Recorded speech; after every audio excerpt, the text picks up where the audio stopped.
Hi everyone, welcome back to Anil Nursing channel. This is Anil. I am a certified anesthesia technician. Today we are going to discuss types of IV cannula and flow rates. So late చేయకుండా వీడియోలోకి వెళ్ళిపోదాం. ఇది మీకు కనిపించేది grey colour IV క్యాన్లా. Gauge వచ్చేసి 16 gauge. Flow rate వచ్చేసి 180 ml per minute.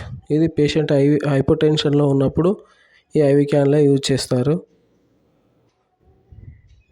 సో next వచ్చేసి ఐవి క్యాన్లా చూపిస్తాను.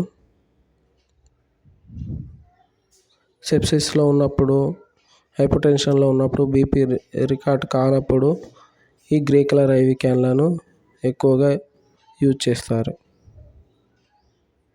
సో ఫ్లో రేట్ ఎక్కువ ఉంటుంది. సో నెక్స్ట్ వచ్చేసి green colour IV cannula. So green colour IV cannula blood ట్రాన్స్ఫ్యూషన్కి మరియు ఐవి ఫ్లూయిడ్స్కి ట్రీట్మెంట్ ఇవ్వడానికి జనరల్గా యూజ్ చేస్తారు. ఈ green colour IV cannula 18 number gauge. Flow rate వచ్చేసి 90 ml per minute. సో నెక్స్ట్ వచ్చేసి IV cannula 20 number pink colour cannula. ఇది ఐవి ఫ్లూయిడ్స్ ట్రీట్మెంట్ ఇవ్వడానికి జనరల్గా యూజ్ చేస్తారు.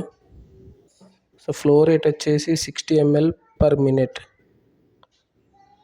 సో ఇది బేసిక్ ఐవి క్యాన్లా 20 నెంబర్ అనేది. సో నెక్స్ట్ వచ్చేసి బ్లూ కలర్ ఐవి క్యాన్లా. దీని ఫ్లో రేట్ వచ్చేసి 36 ml per minute. సో ఇది పీడియాట్రిక్ ఐవి క్యాన్లా అని కూడా అంటారు. సో బేసిక్ ఇది ట్రీట్మెంట్ ఇవ్వడానికి యూజ్ చేస్తారు ఎక్కువగా.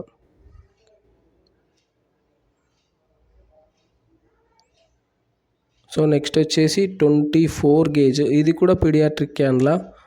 జనరల్గా ఇది ట్రీట్మెంట్ ఇవ్వడానికి యూజ్ చేస్తారు. ఇది వచ్చేసి కలర్ ఎల్లో. సో నా వీడియో నచ్చితే లైక్ చేయండి, షేర్ చేయండి మరియు సబ్స్క్రైబ్ చేయండి.